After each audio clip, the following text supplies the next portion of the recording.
पुस्तक 3 उसकी 1 आयत। देखा, इजराइलियों में से जितने कनान की लड़ाई में भागी ना हुए थे, उन्हें परखने के लिए यहोवा ने इन जातियों को देश में इसलिए रहने दिया कि पीढ़ी पीढ़ी के इजराइलियों में से जो लड़ाई को पहले ना जानते थे वो सीखें और जान लें। अर्थात 5 सरदारों समेत पलिश्तियों, कनानियों, सिदोनियों, बाल हर्मोन नामक पहाड़ से लेकर हमात की चढ़ाई तक लबानोन पर्वत में रहने वाले हिब्बियों को ये इसलिए रहने पाए कि इनके द्वारा इजराइलियों की इस बात की परीक्षा हो कि जो आज्ञाएं यहोवा ने मूसा के द्वारा उनके पूर्वजों को दी थी उन्हें वे मानेंगे या नहीं। इसलिए इजराइली कनानियों, हित्तियों, अमोरियों, परिज्जियों, हिब्बियों और यबूसियों के बीच में बस गए। तब वे उनकी बेटियां विवाह में लेने लगे और अपनी बेटियां उनके बेटों में विवाह में देने लगे और उनके देवताओं की उपासना करने लगे। चाहे वो कनान देश में एंटर कर चुके थे, जीत चुके थे, फिर भी परमेश्वर ने कहा ये 5 जातियां ऐसी होंगी जो तुम्हारे साथ साथ रहेंगी, ताकि जो नए लोग हैं जिन्होंने कभी लड़ाई नहीं की, जो नए बच्चे पैदा हुए, जो नई पीढ़ी पैदा हुई है, ताकि वो लड़ना सीख सकें। ऐसा एक भी दुश्मन नहीं था उनके आसपास जो परमेश्वर ने उनको मारने के लिए रखा हो। परमेश्वर ने कहा तुम ऑलरेडी कनान में हो।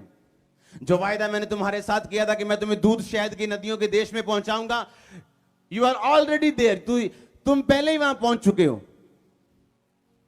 तो बंदा पूछे अगर मैं पहले ही वहां पहुंच चुका तो परमेश्वर ये झमेला काहे का फिर? तू क्यों दुश्मनों को मेरे आसपास रखेगा कि मैं फालतू में उनसे लड़ता रहूं? अगर तूने कनान देश मेरे पिता की लड़ाई की वजह से और अपने हुक्म की वजह से दे दिया तो ये 5-6 तरह के दुश्मन मेरे को क्यों दिए?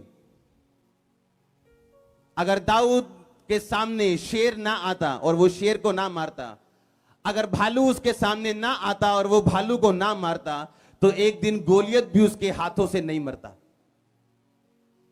वो राजा के सामने गया, राजा को बोलते थे कि राजा एक बंदा, एक छोटा सा लड़का आया, यंग सा, वो कह रहा है कि मैं उस राजा को मार दूंगा।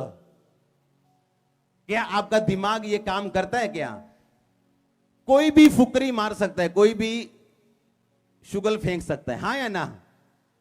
पर एक राजा उसकी फुकरी पे यकीन कैसे करेगा?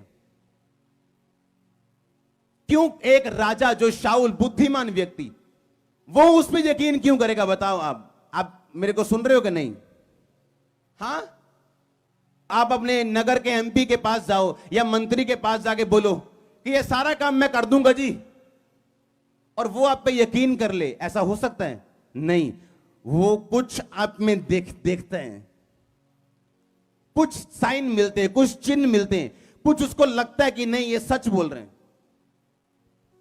जब दाऊद के बारे में बताया गया कि एक लड़का यहां मौजूद है, वो कह रहा है कि मैं उसको मार दूंगा, तो राजा ने उस पर यकीन क्यों किया? जबकि उसके बाद बड़े बड़े योद्धा मौजूद थे, क्योंकि दाऊद की बातें ये बताती थी कि मैंने शेर को इस तरह से मारा, मैंने भालू को इस तरह से मारा। अगर परमेश्वर आपको कुछ लड़ाइयां ना दे, कुछ स्ट्रगल ना दे, आप कभी भी मजबूत नहीं हो सकते अपनी लाइफ में।